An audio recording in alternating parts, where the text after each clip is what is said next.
Good afternoon, everyone. Welcome to Gulfstream. Terry Ron Nicoletti along with Brian Nato. Another beautiful day here in South Florida. Starting the day with a fast main track, firm turf course, and all-weather Tapeta Day. You see the three surfaces right there. Brian, really nice day here in South Florida. A little breezy, but that makes it even more nicer. Good to kick off another four-day race week here, and you're right, it's just another beautiful day. The weather looks good for the extended future, so that bodes well too. We've got a pretty strong card for to kick off the racing week too. Yeah, really nice 8-race card. And then we got the Rainbow Six, of course. It's already up to $100,000 after the mandatory payout just a few days ago. And there you see the gross jackpot guarantee going to kick off in race 3 this afternoon. And a great way to start the day going on the turf course at a mile in the 16th for these claimers. And Brian put an early pick 5 ticket together. Let's check it out. I did. They really sent it in on Sunday, so that helps us get that $100,000. And we'll see what we get in the early pick 5. We'll talk about the opener in a second. Back-to-back 36s. And it is that order, actually, too. Crazy Cat Cousin in race 3. Cozy, my boy, back-to-back Ks, now that I think about it, too, in race 3. A little bit of an upset there with VVBN as an odds-on favorite for Safi on the outside. 5 deep in a really, really good race on the Tapeta in the 4th. The top pick is number 8, Morning Colors, my long shot play of the day. The single is down inside in race 5. Anador on the comeback, a nice 3-year-old filly for Christophe Clement and Junior Alvarado. Well, we got the same long shot today, so the word long shot is not going to be used a little later on. I can guarantee you that if we both found that horse. Yeah, so. And a scratch in that race too, but hopefully we'll get a hint of value there. Yeah, Rohan Crichton, of course, the trainer in there. So getting back to this first race, 1 mile and 16th on the turf. Claim is 3-year-olds of 4 and up, non-winners of 3 in life. You have a scratch now of the number 7 horse in this race. And we're going to start it off. Let's start it off with Al Hilal because I know you got a video you wanted to show. Your old buddy from school, Al Hilal's been in pretty good form here. And let's take a look at the replay from last time, too. Here he is out the back, and he's the 6 horse. And, that's not really where you want to be on turf to begin with. And he, had a slow start to kind of put him back there. He's not necessarily, he doesn't have to be out the back. And then he's going to be wider and widest into the far turn, and that's not what you want to do either. But I thought he ran on nicely, Ronnie. The winner was well clear. Prefect is in here in this race, too, down inside today as the 1 horse. But I thought Al Hilal, he almost drops out of the picture here. And I thought he leveled off pretty nicely in the lane. He was up against it in terms of the flow of the race. There you see Prefect at 6-5. And, of course, Parkland winning the race at 3-1. But our old buddy Al Hilal runs pretty well from off of it. I would hope we get a little more of an alert beginning. Maybe Luca Panici can put him in the race a little earlier. And he's going to be a square price. He's 6-1, very early in the betting right now. But obviously he's going to be a square price in here. Yeah, I see him on the ticket there, got a little further down for me. But I went with the number 4 horse, and the Hail to the Chief is dropping to 20 level today and debuting on the turf this afternoon after stepping up off the claim by Danny Gargan. Show speed and fade, but that was against 40 starter allowance runners. That race was moved from the grass to the Tapeta to barn. Limited sampling because of the new surface this year, 2 for 6, 33% with that limited sampling of horses going from Tapeta to turf. I think this one is part of the pace this afternoon. I don't really see any strong pace in here to set it up for any other horses in there. So I put Hail to the Chief on top of my ticket. Well, I mean, Danny Gargan has been on such a good run consistently. Now, this horse has only run 1 time on turf, but I think he can pretty much draw a line through the race. He was in the 12 hole at Kentucky Downs, which is brutal enough, and it was in a 1X, which is, I feel a lot better than he faces here. And then he missed over a year. So obviously something went amiss in that race. He was 11-1. The winner came back to win. So I think the fact that Danny's got him now, he goes back to the turf. I think he's a major player. Well, the number 1 Prefect goes to the Orbe Mirage barn after the claim stalked the pace. Finished second as the favorite against this level of competition going a mile on the turf. Show your stat with Orbe Mirage. First after the claim, all levels, 19 for 67, 28%, 60% in the money. 228 is the return of investment. But you got to deal with the barn that's 0 for 15 with their turf runners. And you get Romero Mirage handling the inside draw, thus trying to beat this favorite with the number 4 Hail to the Chief. Yeah, I don't disagree. I mean, he gets help that he's tactical in a race, tactical speed in a race without it, as you alluded to. We just saw him, he finished comfortably ahead of Al Hilal, too. But you're right, it's 2 things. Improving off Danny Gargan is not going to be easy, and then, the barn is 0 for on the turf. But and you can take a short price. The number 6 sees the hay, 6 for 9 in the money on the Gulfstream turf. Returns after finishing that late closing fourth against those 25 condition claimers. That's up in Tampa, going a mile on the turf. Carlos Davis, leading jock, Junior Alvarado. He's one in front of Miguel Vasquez, so he is leading runner going into today's card, and we'll see how race 1 plays out today. So far, the big favorite is that inside horse, Prefect. Going to race number 2 this afternoon, 4.5 furlongs, maiden special weight, fillies, 2-year-olds, race number 2. Love these 2-year-olds on the turf. Take it away with Crazy Cat Cousin, to the daughter of Winnie Early Sire, Cajun Breeze. Yeah, and it's a short finish line race, too, and we saw that come into play with that 35-1 long shot in the lone 2-year-old race we've run so far. Just, beat the gate, and that was it. The race was over. They're off, you lose kind of thing. We know how good Mike Yates is with these firsters, and we know how good he is with the Cajun Breezes as well. Crazy Cat Cousins got Miguel Vasquez. They do well together. The Dam, 5 of 24. She did break her maiden in her 5th start. Food for thought. 3rd foal out of the Dam. The other 2 weren't much, but as I look, it's early in the doubles, but I take a look over on the left side of our screen here. This horse is definitely taking a lot of support, so we'll either be favored or co-favored. The number 6 Jelly Bean is a full sister to stakes winners Gatsby and affirmed in reality stakes winner Octane. So there's reason to believe this horse is going to be very precocious. Debuting for Arundel and trainer Carlos David. MCL Jaramillo in the saddle. Quickly going to show you a stat with Carlos David with his 2-year-old first-time starters on the dirt.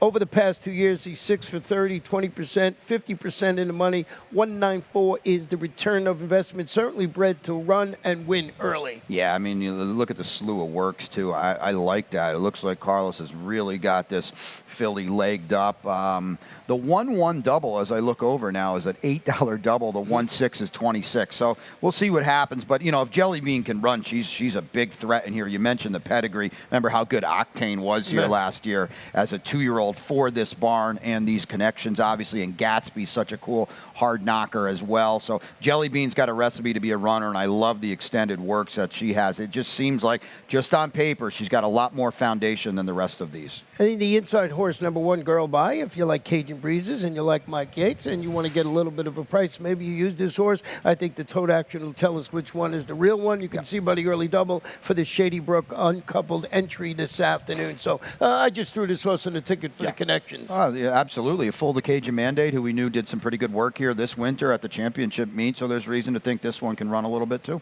Yes, so we're going to take a short break. When we come back, we'll have my Rainbow 6 ticket, which today is going to start in race number 3. And they're off. Second in the 2-path. Round by first inside. Race.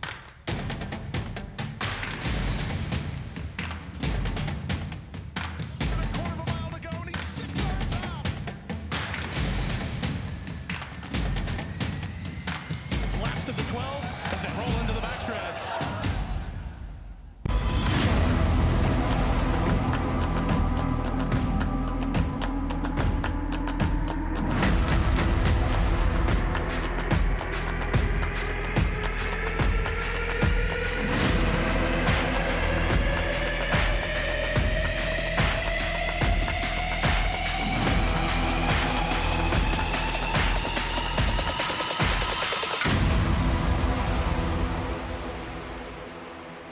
Welcome back to Gulfstream today. Ron Nicoletti along with Brian Nato. And race number 3 is going to be a 7 furlong allowance for state-bred 3-year-olds and upward. Nice way to start the Rainbow 6. Let's look at my $43.20 ticket today. Went back to my normal number here. Too deep in here. We'll talk about this race in a moment. And then in race number 4, as we mentioned, both Brian and I got our long shot in their morning colors, but I also used Panati and Divine Exchange. Just too deep in race number 5 with the 1 Anador is going to be a big favorite for Christoph. Come on. But I had some interest in Lady Poochie in there, and that's race number 6. I went with Lad Needs a Handler, Converter, and Flipping Fish. Race number 7 today, Green Up, Surreal Fantasy, and the elite scratching that we just got before we came on the air of number 5, Grace Leads Us Home. So we added that other horse in there. Race number 8 today, the final of the day.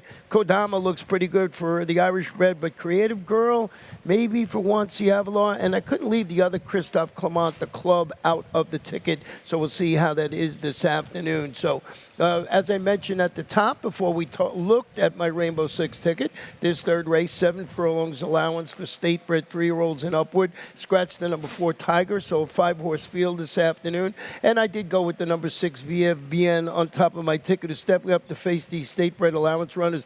You have to draw and clear really like an international good thing to defeat those 50 maiden optional claimers. Won that race by 3 punts lengths, got an 86 buyer for that effort for Sappy Joseph Jr. Junior Alvarado named on the son of commissioner. Awful lot to like in here. There is, and the outside post helps too. A private purchase from the debut race, and he really ran good. And Safi had another one in there that was okay, and this horse just splits the field. I like the draw. There's just a lot of speed in this race. Now he gets help with Tiger coming out because Tiger was fast too. Vive Bien, Pete had this horse at 4-5 on the morning line, which I completely agree with. He is going to be very short today. You did go with the number 3 Cozy My Boy in this one from the Diane Marici barn, and you look at his horse's last race. That was in the slop, finished up the track. Yeah, in hindsight, Ronnie, I should have made this horse my long shot because we're probably not going to get the price coming up. But, again, there's so much speed in this race. And Cozy My Boy, was running 7s and 8s on the thoroughgrass. It was actually is faster than Vive Bien's ever run. Going to be a big price, and the flow of this race is going to help, too. The cutback, he's the one that if they go crazy early, will close late. I know he's 2 for 28 with 10 seconds. I get all of it, but it's risk-reward. We're getting a much better price, and the board's going to be blown out because Vive Bien is going to be a very short favorite in here. I had some interest in the number 2 Klugman as a candidate, I believe, for a rebound performance after following his 13-length special weight victory. Comes back, stalks and fade. That's against those state-bred allowance foes, going 6.5 furlongs. Hey, this is Eddie Plisa Jr., Edgar Perez at top. It's a $140,000 son of Practical Joke. The old bounce rebound angle. I'm going to throw this number 2 Klugman definitely on my ticker. Love the work that Eddie Plisa Jr. does. Without a doubt. He just got fried last time, chasing a really hot pace at a sharp speed in that race, and that was his first start against winners. So for everything Ronnie mentioned, he can bounce back in here, and that maiden special weight win 2 back was huge. Yeah, I know you had some interest in the number 1 who I scratched into because I had Tiger in third, is if not for luck, who's wheeling back at 7 furlongs in its debut. Which is not easy. Let's take a look at the replay. This horse is definitely slow on paper. He needs to improve, but I just think off this replay, check him out blowing the far turn here, but regrouping and still winning. He was a month the best in this race, 11-1 that day. He'll be a square price in here.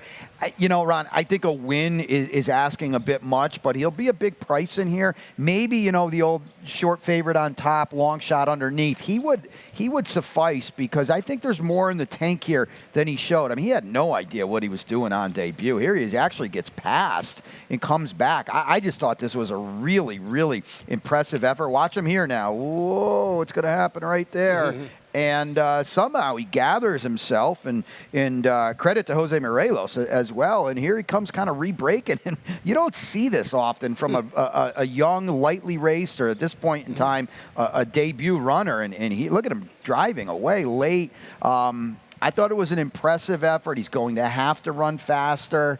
He's going to have to behave better today. If he does, he's get food for thought at a big number. Trained by Marcial Navarro, ridden today, as you mentioned, once again by Jose Morelos. 4th race this afternoon, about 1 mile and 70 yards on the all-weather Tapeta. These are starter allowance runners, fillies and mares, 3-year-olds and up, started for $25,000 or less. Scratch the 5 Capstone Girl from Herman Molensky. And let's look at your tickets, see how you worked it out. We had a replay for Capstone Girl. That's by the wayside, but here's a lot different than the early pick 5. Here's the spread, and then here's the 3 singles in a row. Anador at a short price on the comeback. Sir Aggravator is my best bet of the day. Maybe that's a little bit.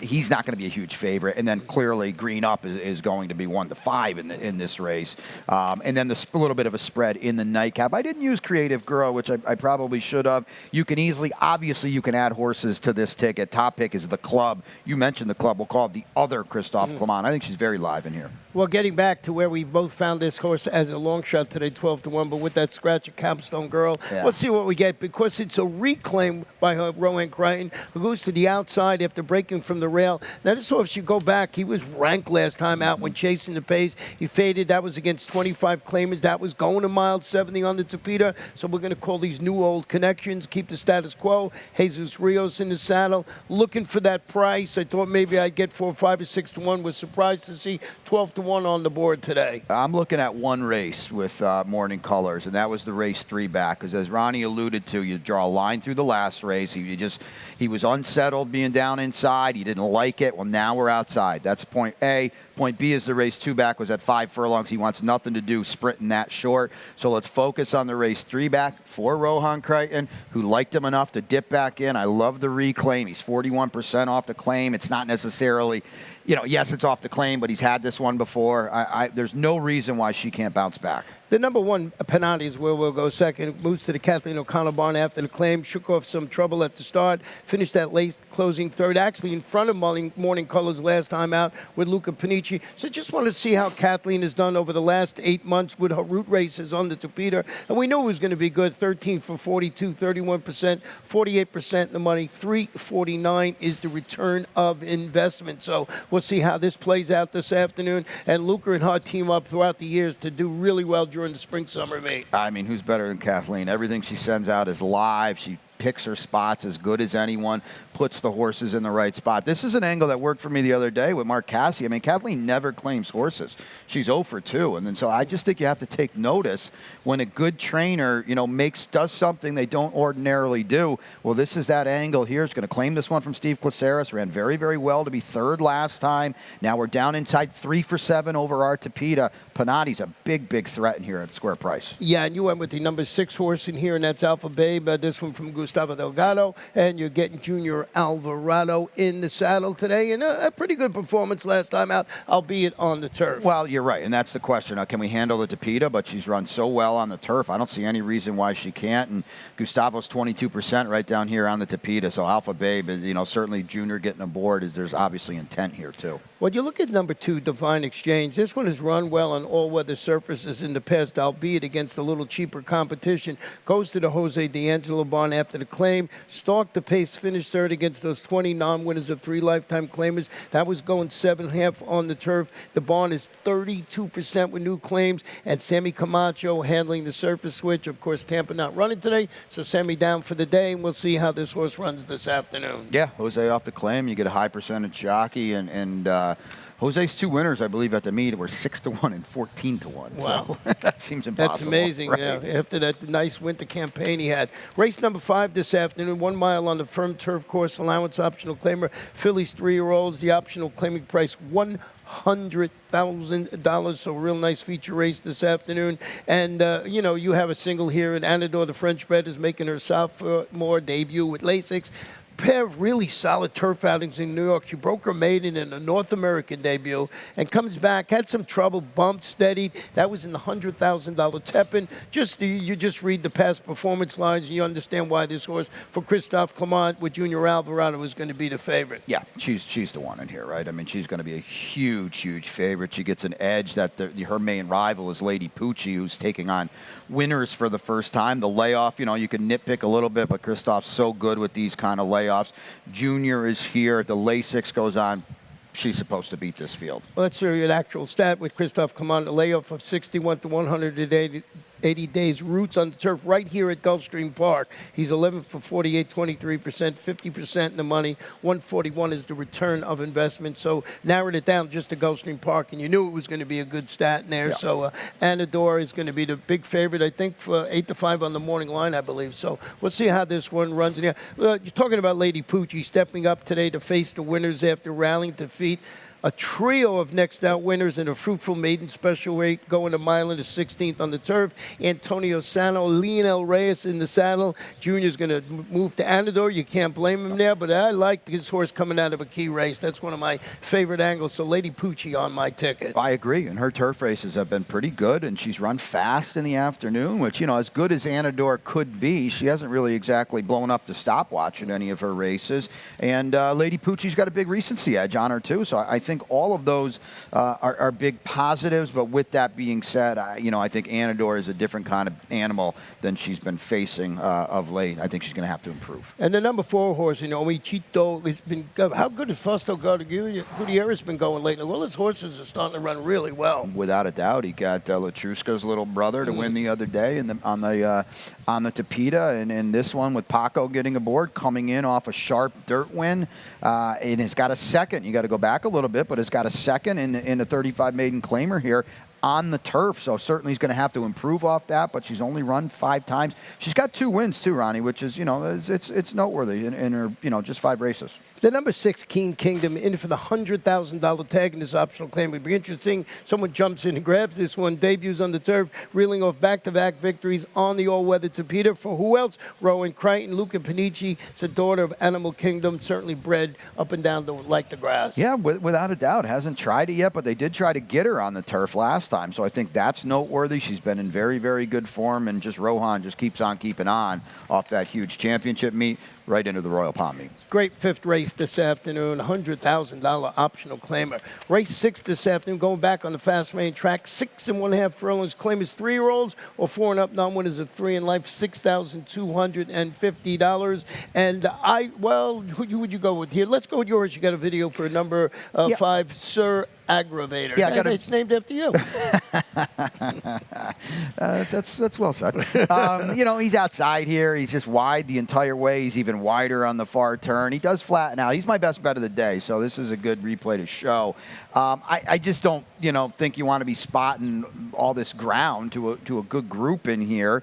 And I thought this was her 12.5 too, by the way. And I just thought he had showed some interest in the lane before kind of calling it a day a little bit. You don't want to be 5 wide in a 6-horse field, 7-horse field. Now he's even wider. And I thought, like right here, okay, he's still running on. And then I just think it caught up with him.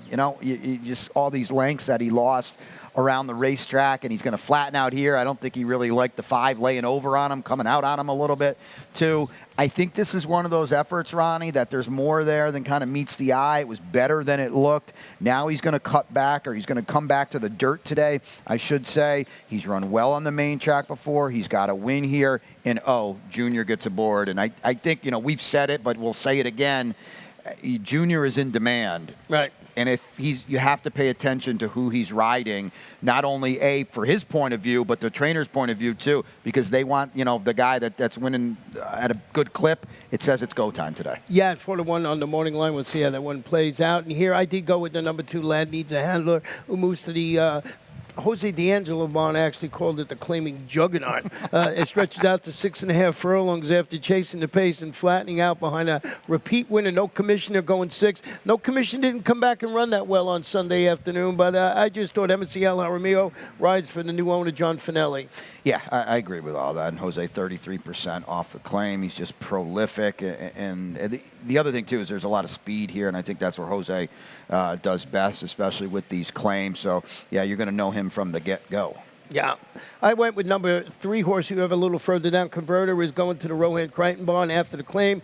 Turning back to that sprint distance today of 6.5 furlongs, set the pace, faded, got beat double-digit lengths in there against this level of competition going a mile. But look at him working. He's got that couple of sharp 4 furlong workouts, in preparation for the turn back in distance. I like that move. So we'll see how Converter runs. This one is third choice on the morning line at 9-2. Yeah, my trip note was way too fast with about 7 O's after the tee, because this horse just ran off last time.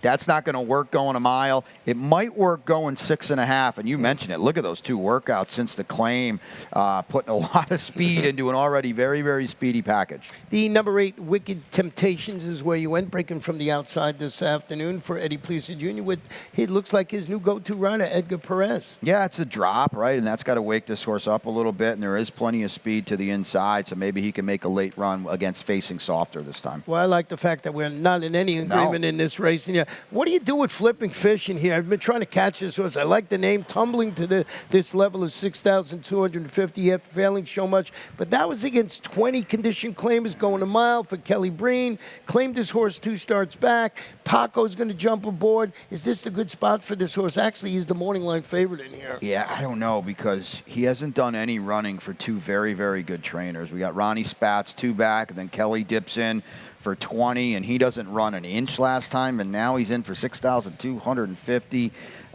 He's the type of horse, to me, you have to fade. If they beat you, you give them a golf clap. Well done, good to see. But at an underlaid price, Ronnie, I think I got to play against this horse. Well, let's go to race number 7 this afternoon, and it's a 1 mile allowance optional claimer for Phillies 3-year-olds. The optional tag of $75,000. Another really nice race on the Thursday card today. Had that scratch of the number 5. Grace leads us home. We both have the number 4 Green Up, and you would think this is the one to beat. Stepping up to face winners. Responded in that first start under the tutelage of Todd Pletcher, with that really nice win, about 7 lengths. Route to sprint. The barn's good. Junior Alvarado atop this. It's a Virginia-bred daughter of Upstart. Yeah, she was really, really good last time. The private purchase out of the Churchill maiden race, and obviously something, went amiss, or they took their time with her. And boy, did she come back running in her local debut, her first start for Todd. Yes, we're facing winners today. I don't really see a straw in her path. I mean, to me, it's name the score. I mean, at a very, very short price. She looks like she's all right. Well, the number 1, Easy Come, Easy Go. You having your ticket for Dave Brady, Miguel Vasquez in the saddle today. Yeah, here's the thought process here. There's going to be a few in here that are going to take runs at Green Up, and they're probably going to lose because of it, because she's really good, and maybe that helps Easy Come, Easy Go pick up the pieces, run on for second, because she's a horse that won't be involved early. The number 7, Surreal Fantasy, is a half-sister to multiple stakes winner Last Judgment. Returning from the layoff and returning to the main track, you're going to wear blinkers this afternoon. Set the pace, faded against this level. That was going a mile into 16th on the turf.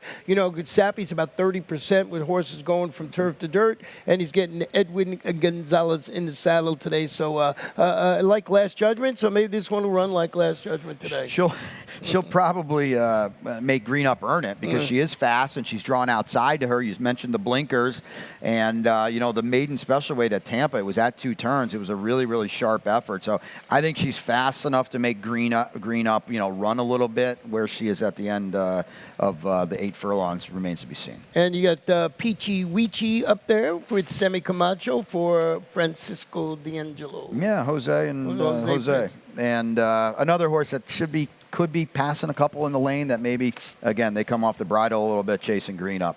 Race number 8 this afternoon, 5 furlongs on the turf allowance, optional claim of Phillies 3-year-olds. The optional claiming price of $75,000. Had a scratch today of the number 5, David Road.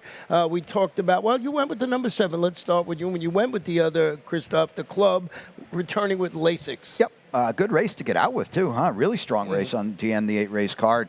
I thought she did some pretty good things to start her Union round. As a 2-year-old filly, we're going to come back today. You showed the stat with Christoph routing on the turf, but he's, 21% overall off this elongated layoff. The Lasix, she comes out of really, really good races. The Matron. Bubble Rock was actually my pick to win the Breeders' Cup Juvenile Fillies Turf. She lost all chance at the start, but there's Mystic Eyes, who comes right back and wins the stakes at Belmont. So I think the club was keeping good company. The worry here is her running style. It's not necessarily ideal for a snappy 5 on the turf today, but there is some speed in here.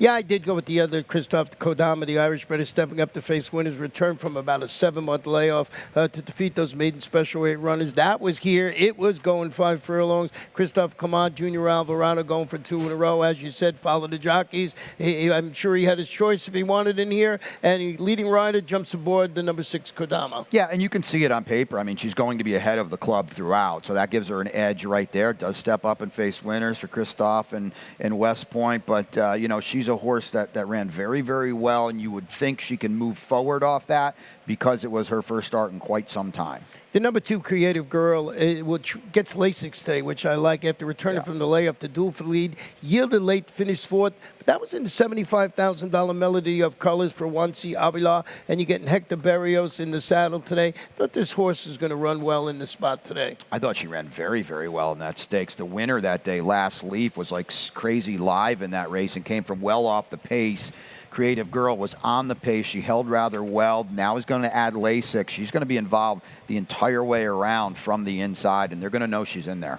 Well, that is the 8 races this afternoon, but we're not done right yet. We're going to do the lightning round before we turn it over to Pete Aiello. And as we do in each and every week, we started off with the jockeys and trainers, right? And we kind of alluded to it in the morning show here, but we'll take a look at it now. And here's Safi. That's the obvious one. But, boy, Kent Sweezy from the day of we started the Royal Palm meet has really, really been firing. Mark Cassidy doing his thing. Eddie Plesa just keep it on off a huge championship meet. Yeah, Carlos David right there rounding out the top 5 this afternoon. And then, of course, the jockeys coming up as well, and it's junior. But, I think it's quietly, but there's Miguel Vasquez up there with 11 wins. And I know you and I talked the other day off the air how good he does throughout the summer. Yeah, and you get Edwin Gonzalez, who rides the Peter very well with 9. Emma Cial with 9. Lionel Reyes having a really nice start to the meet with 7 wins. Yeah, and so the next one's pretty cool. You texted me this yesterday. I don't know why you're on the bike ride there or what, but you can tour Pimlico the Preakness week. You can check it out here. You can go to the website, reserve your spot. It's a pretty cool deal. Yeah, it's a pretty good deal, and they got all that stuff going on in the center of the track. You can go check all that out. Pretty interesting, and you go back and visit. You get to go near the Stakes Barn and see all the horses that are getting ready to run in the Preakness. Yeah, without a doubt, and that Stakes Barn at Pimlico is really, really cool with all the Preakness horses and whatnot, and it'll be here sooner than later, and that's a good segue to our last one here on the Lightning Round. Get your tickets because, like I said, it's coming up. Yeah, 147, Preakness 147. So, yeah, they're on sale right now. So check it out. Just go to our website, Preakness.com. Of course, any First Bet website will lead you to the Preakness ticket sales. Yep, looking forward to that, the second leg of the Triple Crown. And that's a wrap. Yeah, that's it. We'll turn it over to Pete Aiello. We'll be back here throughout the afternoon with some useful updates.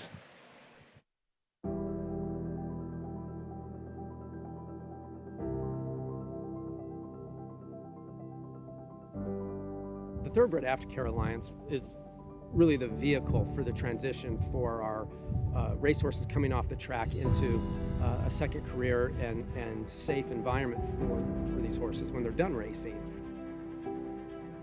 I've been passionate about racehorses my whole life, animals in general, and without the TAA to provide that oversight, there would be a big void in terms of making sure that we have this ongoing safe environment for our off-the-track racehorses.